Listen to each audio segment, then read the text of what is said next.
एक पाकिस्तानी कमांडो की सरगुज़श्त, पाक फौज का जवान, मौत की आंखों में आंखें डालने वाले एक जंगजू की आप बीती, भारतीय एजेंसियों को नाकों चने चबाने वाला गोरीला, एक ऐसा बाजीगर जिसे खौफ छू कर भी न गुजरा। रियाज आकिब कोहलर के कलम से निकली एक लाजवाल कहानी।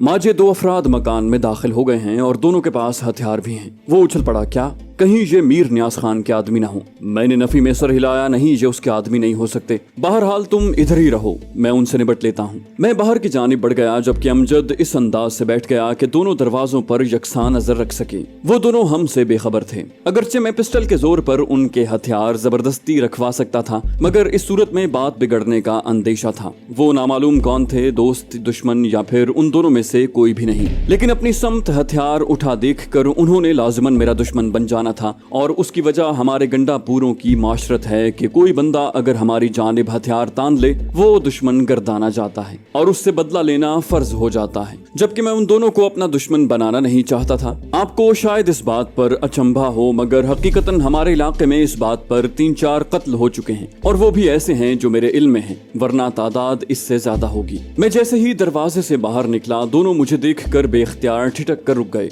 दाच शैदी, ये क्या चीज है? उनमें से एक दूसरे से मुखातिब होकर बोला, और उसके ऐसा कहने की वजह मेरा लिबास था, क्योंकि मैंने उस वक्त 3 पीस सूट पहना हुआ था। उनकी बेहूदगी को नजरअंदाज करके मैंने उनकी तरफ मुसाफे का हाथ बढ़ाया। अस्सलाम वालेकुम। वालेकुम अस्सलाम कहकर उन्होंने बेदिली से मेरे साथ मुसाफा किया। मुझे देखकर उन दोनों के चेहरे पर ऐसे तासुरात उभरे जैसे कीमती सामान की दुकान का ताला गलती से खुला रह जाने की सूरत में चोर के चेहरे पर जाहिर होते हैं। वो शक्ल से फरारी लग रहे थे। फरारी हमारे इलाके में उन लोगों को कहा जाता है जो कत्ल करके मकतूल के वरसा और पुलिस से छुपते फिरते हों, यानी मफरूर। ऐसे लोग किसी को भी माफ करने के कायल नहीं होते, और जो उनके हत्थे चढ़ जाए उसे नकदी और कीमती अशिया के वजन से निजात दिलाना अपना फर्ज समझते हैं। उनकी सूरत मेरे लिए अनजान थी। अगर वो रहमान खेल से ताल्लुक रखते थे तो उनकी सूरत मेरे लिए लाजिमन जानी पहचानी होती, मगर वो मेरे लिए बिल्कुल अजनबी थे। निस्बतन बड़ी उम्र वाला अपनी क्लैशनकोफ कंधे से उतार कर हाथ में पकड़ते हुए बोला, ए लड़के, यहाँ क्या कर रहे हो? उसके पास रूसी साख्त की क्लैशनकोफ थी, जिसकी मजल बिल्कुल कलम की तरह तराशी होती है। उसके साथ लगी मैगजीन आम मैगजीनों से थोड़ी सी बड़ी थी। ऐसी मैगजीनों में 40 राउंड आते हैं। क्लैशनकोफ के साथ उमूमन जो मैगजीन इस्तेमाल होती है उसमें 30 राउंड आते हैं, मगर उसके साथ साथ 40 और 75 राउंड वाली मैगजीनें भी आम दस्तयाब हैं। 75 राउंड की मैगजीन बनावट में गोल होती है, क्योंकि अगर उसे आम मैगजीन की तरह सीधा बनाया जाए तो शायद वो क्लैशनकोफ से ही लंबी हो जाए। 120 राउंड की गुंजाइश रखने वाली मैगजीन के मुतालिक भी मैंने सुना था, मगर कभी नजर से नहीं गुजरी। उसने गन हाथ में तो पकड़ी थी, मगर उसका रुख मेरी जानिब करने से एहतराज बरता कि बात अभी तक तारुफ के मरहले में थी। इसी वजह से उसने भी पश्तो में बात की थी, और शायद मेरे पश्तो न जानने की सूरत में वो टूटी फूटी उर्दू बोलने की कोशिश करता। मैं उसके दिमाग में रेंगने वाले कीड़े को झाड़ने की खातिर बोला, ज़ पुलिस इंस्पेक्टरियम ओ मुल्ज़िमान पसदलता रागलियमा। मैं पुलिस थानेदार हूँ और कुछ मुल्जिमों के ताक़ुब में यहाँ आया हुआ हूँ। उसने अपनी क्लैशनकोफ दोबारा अपने कंधे से लटकाई। बुशिए अकेले? मुल्जिमान पस थानेदार बुशिए दर्जी। मैंने कहा, मुजरिमों के पीछे थानेदार अकेला फिरता है। तस वर्दी न दिया चले। उसका साथ ही शुकूक भरे लहजे में बोला, आपने वर्दी नहीं डाली। मैंने कहा, मैं खुफिया पुलिस का इंस्पेक्टर हूँ। वैसे भी वर्दी डालने की सूरत में मतलूबा मुल्जिम होशियार हो जाएंगे। और मैं अपनी बात पूरी न कर पाया था कि बंद दरवाजे के पीछे से रजिया बोल पड़ी, रो रहा ददरुग वही। भाई ये झूठ बोल रहा है। हम चूंकि बिल्कुल दरवाजे के सामने खड़े होकर मसरूफे गुफ्तगू थे, इसलिए हमारी बात रजिया ने बगैर किसी दिक्कत के न सिर्फ सुन ली, बल्कि उससे फायदा उठाने का सोचकर उस पर अमल भी कर गुजरी। वो बोली, ये पुलिस का आदमी नहीं है, ये खुद एक मुजरिम है। बड़ी उम्र वाला जल्दी से बोला, ये कौन है? और उसके साथ ही दोनों के हाथ अपनी गन्नों की तरफ बढ़े, मगर इससे पहले कि वो गन्ने अपने कंधों से उतार पाते, मैंने बिजली की सी सूरत से पिस्टल निकाल कर उन पर तान लिया। सूरत हाल बिगड़ चुकी थी। अगर जहमत न हो तो अपनी क्लैशनकोफे नीचे फेंक कर हाथ उठा लें। वो शायद मेरे जहरखंद लहजे की परवाह न करते, मगर उसी वक्त अमजद किसी छल्लावे की तरह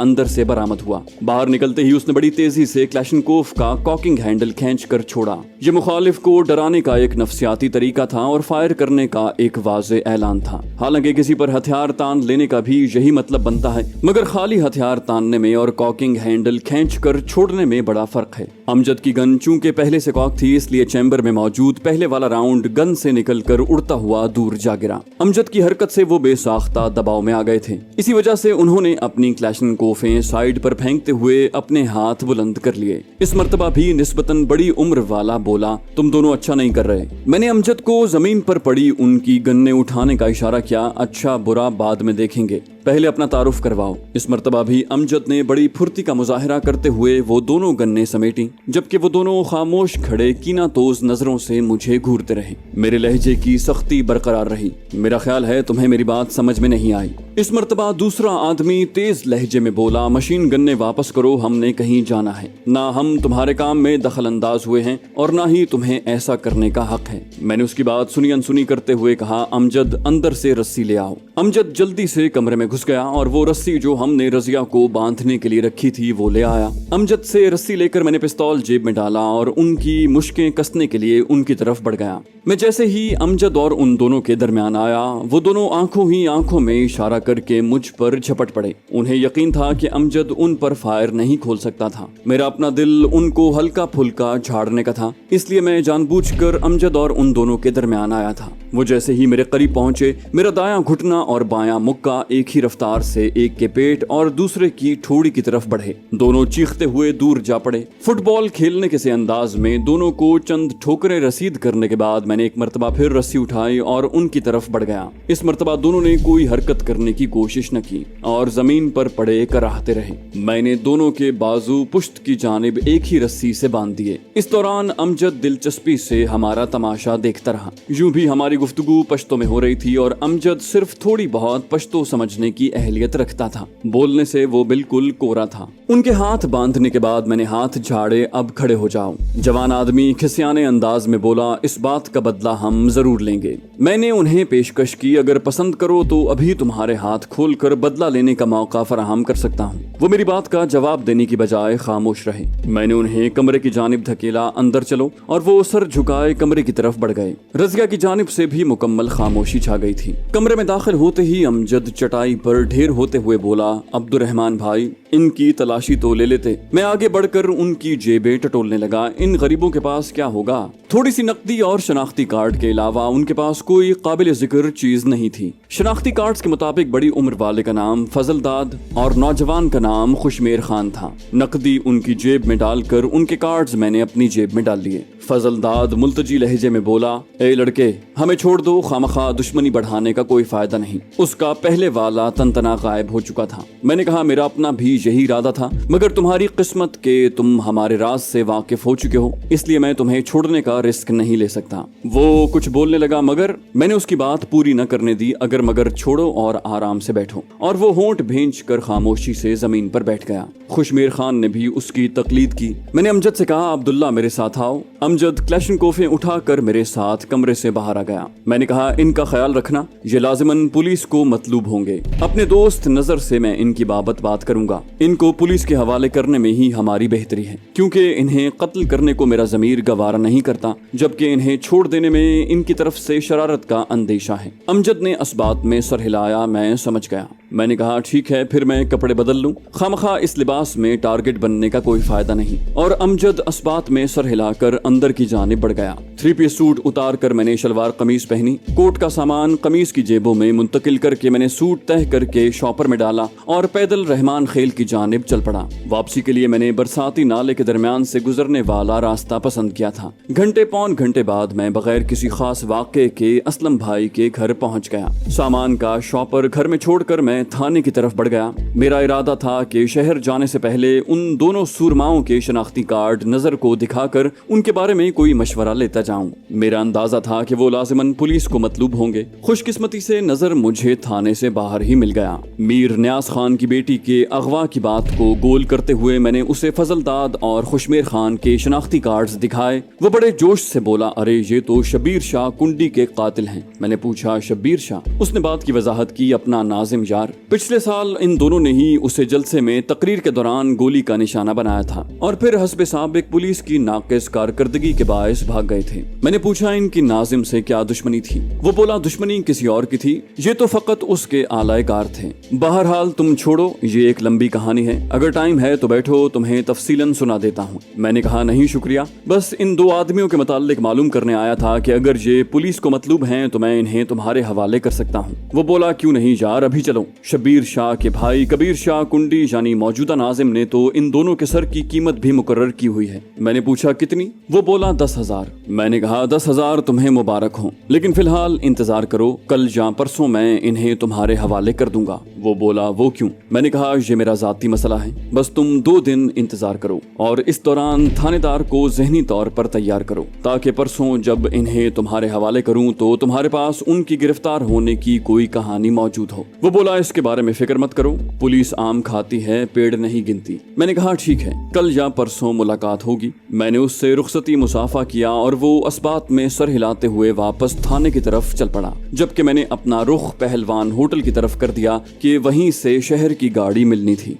रिसीवर से उभरने वाली भारी आवाज सुनकर मैं जल्दी से बोला मीर नियाज खान से बात करनी थी। जवाब मिला मैं मीर नियाज खान ही बात कर रहा हूँ, अपना तारुफ करवाओ। मैंने कहा मीर नियाज खान, मेरी बात तहम्मुल से सुनना और समझने की कोशिश करना। तेरी मेरी कोई दुश्मनी नहीं है और मैं चाहता हूँ कि ये सूरत हाल बरकरार रहे। वो शुस्ता उर्दू में बोला भाई पहले अपना तारुफ तो करवाओ, उसके बाद दुश्मनी दोस्ती का तायुन होगा। आम गंडापुरों के बरक्स वो ठीक ठाक उर्दू बोल रहा था। मैंने कहा मैं उमर जान बात कर रहा हूँ। वो बोला कौन उमर जान? मैंने कहा चौधरी अकबर खान का दुश्मन। वो मोहतात हो गया, तो भाई तेरा मेरा क्या ताल्लुक? मैंने कहा ताल्लुक तो है, चंद हफ्ते पहले तेरे आदमियों ने मुझे अगवा करने की कोशिश की थी, जिनकी लाशें मैंने बतौर गिफ्ट तेरे लिए बरसाती नाले में छोड़ दी थी। वो बोला मिस्टर उमर जान, मेरे आदमी इस किस्म की किसी कार्रवाई में मुलव्विस नहीं हुए और ना ही मैं तुमसे वाकिफ हूँ। अगर कोई काम की बात करनी है तो ठीक है, वरना मैं फोन बंद कर रहा हूँ। मैंने कहा काम की बात तो ये है कि तेरी बेटी मेरे कब्जे में है और फिलहाल बिल्कुल खैरियत से है। वो बोला अच्छा,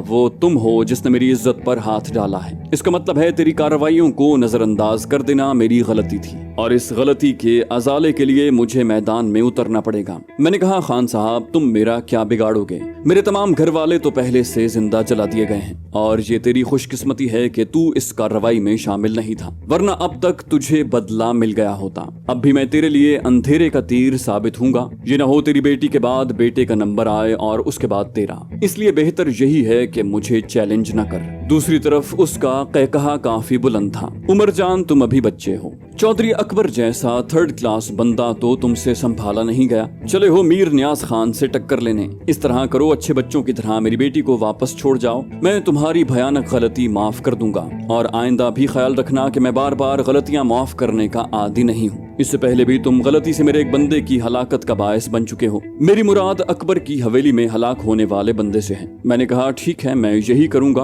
तुम सिर्फ चौधरी अकबर के छुपने की जगह बता दो, मैं रजिया बीबी को बाइज्जत तरीके से आपके पास भिजवा देता हूँ। लेकिन ये याद रहे कि मैं पहले चौधरी के पते की तस्दीक करूंगा, उसके बाद तेरी बेटी तेरे हवाले करूंगा। वो बोला इसका मतलब है कि मेरी बेटी भी तुमने इसी मकसद से अगवा की है? मैंने दानिस्ता झूठ बोला नहीं, तूने मुझे अगवा करने की कोशिश की थी, ये उसका जवाब है। तुम्हें सिर्फ इतना बावर करवाना था कि उमर जान हर ईंट का जवाब पत्थर से देने की अहलियत रखता है। चौधरी अकबर का पता तो मेरे ख्याल में तुम वैसे ही बता देते। वो बोला तुम कितनी अहलियत रखते हो ये मैं वक्त आने पर तुम्हें बता दूंगा, फिलहाल तुम रजिया को जल्द से जल्द वापस भेजो, क्योंकि मेरा बेटा अपनी बहन की तलाश में निकल चुका है। उसके हत्थे अगर तुम चढ़ गए तो तुम्हारे किसी नुकसान का मैं जवाबदेह नहीं हूँ। मैंने कहा मुझे तुम्हारी जमानत की जरूरत नहीं है, मैं दरिया में घुसते वक्त गीला होने से नहीं डरता, तुम सिर्फ चौधरी अकबर का मौजूदा एड्रेस बता दो। वो बोला उसके बारे में मुझे सिर्फ इतना पता है कि वो मीरान शाह के किसी मलिक के पास पनाह लिए हुए हैं, मलिक का नाम गालिबन मलिक बहादुर खान है। मैंने कहा मुझे मुकम्मल एड्रेस चाहिए। वो बोला इससे ज्यादा मुझे मालूम होता तो मैं जरूर बता देता, क्योंकि अकबर जैसे बुज़दिल लोग दोस्ती के काबिल नहीं होते। मैंने तंजिया लहजे में कहा मगर कुछ अरसा पहले तो आपने रजिया की मंगनी उसके साथ करवा दी थी और अपने बेटे के लिए तुम उसकी बहन के रिश्ते के तलबगार थे। वो बोला उस वक्त मैं उसकी बुज़दिली से नावाकिफ था, जैसे ही उसकी असलियत जाहिर हुई मुझसे पहले ही मेरी बेटी ने अपना रिश्ता खत्म होने का ऐलान कर दिया। अब उसकी बेटी इस रिश्ते से इनकारी हुई थी या शहला इस रिश्ते पर तैयार नहीं थी मेरी बला से। मुझे तो आसानी से अकबर खान का क्लू मिल गया था। अब उसकी बुनियाद पर उसकी तलाश के सफर को आसानी से आगे बढ़ाया जा सकता था। वैसे भी मुझे एहसास हो गया था कि रजिया को अगवा करने की बजाय अगर मैं डायरेक्ट मीर नियाज खान से उसके बारे में इस्तफसार करता तो भी शायद उसे इतनी बात बताने में तामुल न होता। बहरहाल अब भी कुछ नहीं बिगड़ा था। रजिया को बखैरियत वापस करके मैं अपनी गलती का अजाला कर सकता था। ठीक है मीर नियाज खान, इससे पहले जो हुआ सो हुआ। अब मैं रजिया बीबी को बाइज्जत तरीके से वापस भेजते हुए अपनी गलती का इजाला कर रहा हूँ। इससे कतई नजर कि मैंने मर्दों की लड़ाई में औरत को घसीटा। उम्मीद है आप बड़ा होने के नाते मुझे माफ कर देंगे। वैसे इतना अर्ज करता जाऊं कि तेरी बेटी की शान के खिलाफ मैंने कोई बात नहीं की है और एक गंडापुर होने के नाते मैंने उसे बहन की तरह ही समझा है। वो खुश दिली से बोला, थैंक यू मिस्टर उमर जान, ये बात करके तूने मेरा दिल जीत लिया है। मैं तेरे इस ज़र्फ को याद रखूंगा। गुड बाय एंड खुदा हाफिज। फोन कॉल का बिल पे करके मैं पीसीओ से बाहर निकल आया। मीर नियाज खान से होने वाली बातचीत बहुत कामयाब रही थी। इतनी जल्द अपने मकसद में कामयाबी की मुझे बिल्कुल उम्मीद नहीं थी। पीसीओ से मैं सीधा चचा फाजिल के पास गया। उसे मुख्तसर अपनी कारगुजारी सुनाकर रहमान खेल वापस आ गया। गाँव से निकलते ही मैं चलने से ज्यादा दौड़ते हुए जंगल वाले मकान के पास पहुंचा। मगरिब का टाइम हो गया था। मकान के अंदर सूरत हाल जूं की तू नजर आ रही थी। फजलदाद और खुशमीर खान दीवार से टेक लगाए खामोशी से बैठे थे, जबकि रजिया दूसरे कमरे में थी। अमजद जो दीवार के साथ टेक लगाए क्लैशनकोफ हाथ में पकड़ कर बैठा था, मुझे देखते ही बोला, क्या रहा? मैं खुशी से चहका, कामयाबी। अब वापस चलेंगे, रजिया को भी वापस भेजना है। अमजद का इशारा फजलदाद और उसके साथी की तरफ था और मैंने कहा ये यहीं रहेंगे, इनके साथ कल देखेंगे। फजलदाद ने एक मर्तबा फिर मुझे डराने की कोशिश की। ए लड़के, हमें छोड़ दो, इसमें तुम्हारी बेहतरी है। मैंने कहा, बुजुर्गों, मेरी बेहतरी के बारे में सोचने की बजाय अपने मुस्तकबिल के बारे में सोचो। ये कहकर मैंने दोनों कमरों को मिलाने वाले अंदरूनी दरवाजे से अंदर झांक कर रजिया को आवाज दी, चलो बीबी, तुम्हारी रिहाई का टाइम हो गया है। और रजिया जमाइयां लेती अंदर से बरामद हुई। वो शायद बैठे बैठे सो गई थी। इस सिचुएशन में बड़े बड़े बहादुर मर्दों की नींद उड़ जाती है। वो अजीब निडर और बेपरवाह किस्म की लड़की थी कि इस हाल में भी सो गई थी। बाहर निकलते ही वो मुस्तफसिर हुई, अब्बू जान से बात हो गई? मैं जवाबन बोला, हाँ, और उसने बेचू चरा मेरा मुतालबा पूरा कर दिया है, इसलिए अभी हम तुम्हें रिहा कर रहे हैं। रजिया का इशारा कैदियों की तरफ था और ये दोनों,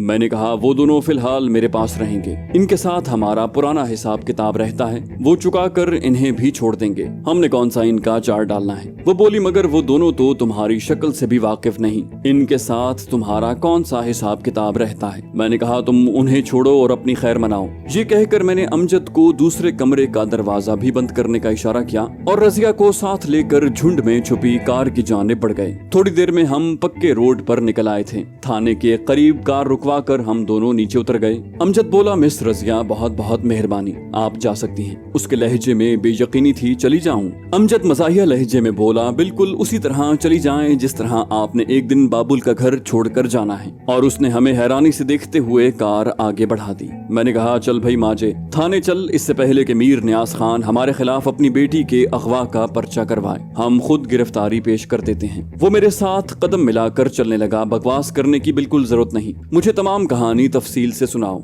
मैंने कहा, चलो एक छोटा सा काम रहता है, उसके बाद तुम्हें तमाम तफसील बताता हूँ। मैं थाने में दाखिल होते हुए बोला और वो सर हिलाकर खामोश रहा। थाने में नजर से मिलकर मैंने उसे फजलदाद और खुशमीर के कैद होने की जगह बताई और वापसी का कसद किया। नजर ने हमें रोकने की कोशिश की, यार खाना तो मेरे साथ खा लेते। मैंने कहा, खाना फिर कभी सही, तुम बस ये ख्याल रखना कि हमारा नाम दरमियान में ना आए, इसकी बजाय तुम हमें अपना मुखबर जाहिर करना। उसने इस बात में सर हिलाया, मैं ऐसा ही करूंगा। और हम दोनों थाने से बाहर निकल आए।